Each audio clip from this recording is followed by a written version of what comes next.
जय श्री माता जी।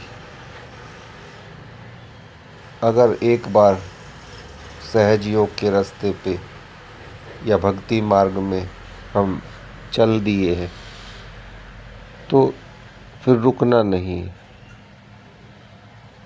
या तो चलना नहीं है या तो रुकना नहीं। अब सपोज करो कि आपको कोई पुकारता है हेल्प के लिए, रक्षा के लिए, और आप उसको बचाने के लिए दौड़ते, तभी आप किसी और को पुकारते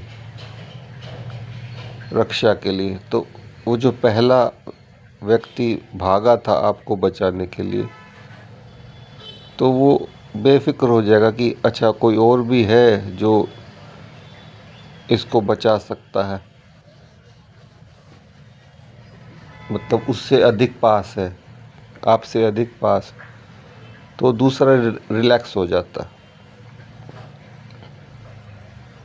तो ये एग्जाम्पल मैं क्यों दे रहा हूँ कि जो शक्ति होती है, देवी देवता होते हैं, कि यदि कोई श्री माता जी शक्ति भेजती है आपकी प्रोटेक्शन के लिए या आपकी रक्षा के लिए,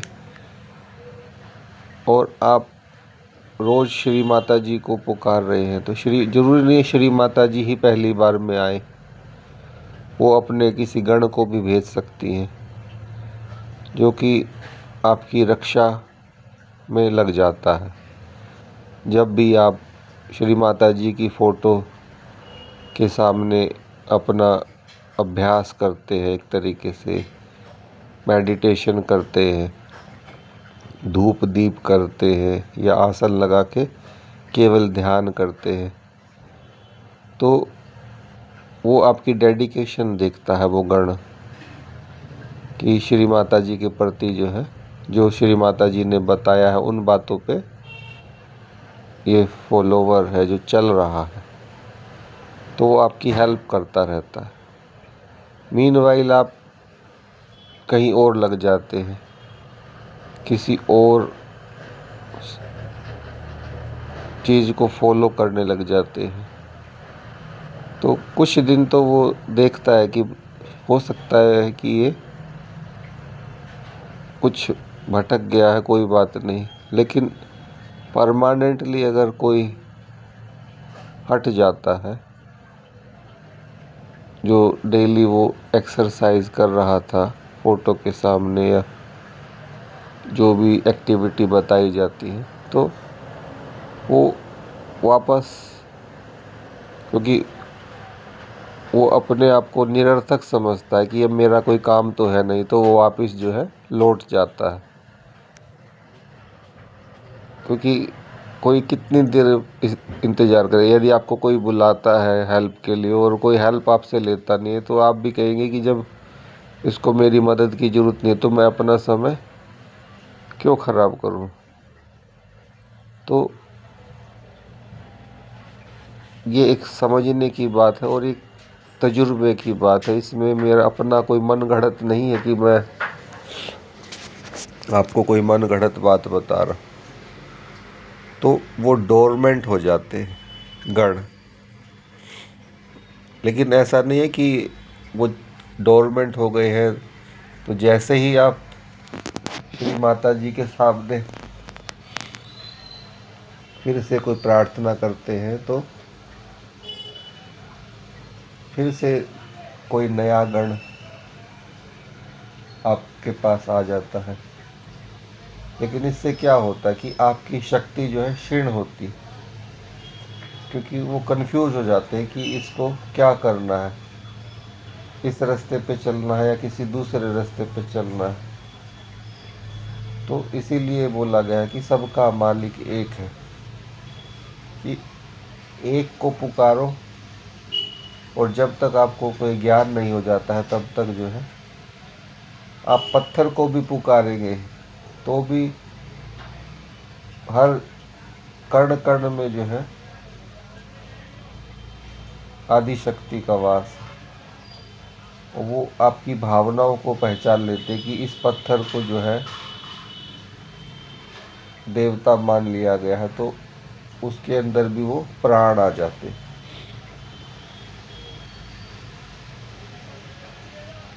और हाथ कंगन को आरसी क्या, और पढ़े लिखे को फारसी क्या।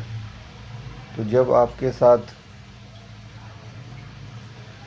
तजुर्बे होते हैं, आपके एक्सपीरियंस होते हैं, क्योंकि श्री माता जी ने कहा है कि स्वयं का गुरु बन जाता है व्यक्ति, और उसके अंदर से ठंडी लहरियाँ बहने लग जाती है। जो नेगेटिविटी अगर पकड़े हुए है तो उस व्यक्ति में से गर्म लहरियाँ उठती है। कब उठती है? जब आप श्री माता जी के प्रभाव में आते हैं, जब आप श्री माता जी की बताई हुई टिप्स को फॉलो करते हैं कि कैसे कैंडलिंग करना है, कैसे धरती से विकारों को शुद्ध करना है, कैसे आसमान तत्व से मतलब कि पंच तत्वों को यूज़ करना है। बेसिकली उन्होंने नेचर से हील करना सिखाया है, जो कि हमारे 5 तत्व हैं: भूमि, गगन, वायु, अग्नि, नीर। क्योंकि जो दीपक हमने जलाया वहाँ से अग्नि तत्व का बेनिफिट मिलता। गगन वायु हमारे चारों तरफ है, अग्नि, ठीक है। नीर जल तत्व है, तो आप अपने पास में एक टब के अंदर पानी रख सकते हैं, उसके अंदर एक मुट्ठी नमक डाल के उसमें अपने पैरों को रख के सोकिंग कर सकते हैं। मतलब इससे आपको जो है जल का बेनिफिट मिलता है।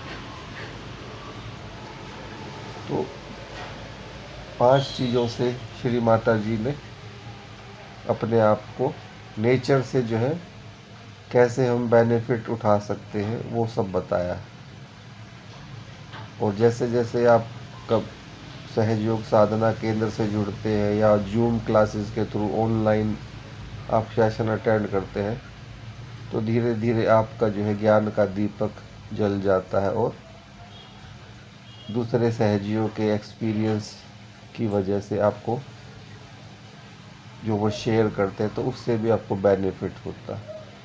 क्योंकि जब हम अकेले होते हैं तो क्या हुआ क्या नहीं हुआ हमें पता नहीं लगता है, लेकिन जो हमें हो रहा है और सेम वैसा ही अगर किसी और को हो रहा है और वो उससे रिगार्डिंग कोई क्वेश्चन पूछता है, तो अपना डाउट दूर हो जाता है कि हाँ, ये कोई ऐसी वैसी बात नहीं है, ये नेचुरल बात है, ऐसा करने पे ऐसा होता है और उसके क्या क्या मीनिंग हो सकते हैं, तो उससे सेटिस्फेक्शन मिलता।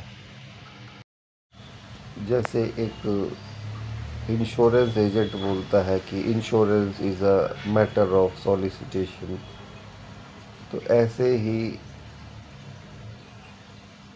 सहज योग में जो प्रार्थना है वो भी एक मैटर ऑफ सॉलिसिटेशन है। यदि आप प्रार्थना करते हैं तभी गण एक्टिवेट होते हैं। यदि आप प्रार्थना नहीं करते हैं, रेगुलर नहीं अपना क्रिया करते हैं, तो गण जो है डोरमेंट हो जाते हैं, फिर उनको जगने में। और कोई भेड़िया आया और जिस दिन असली में भेड़िया आता है तो उस दिन सब सो जाते हैं। तो डेली सब करना होता है ताकि ऐसी सिचुएशन ही ना बने कि पता नहीं इसको ज़रूरत है या नहीं है।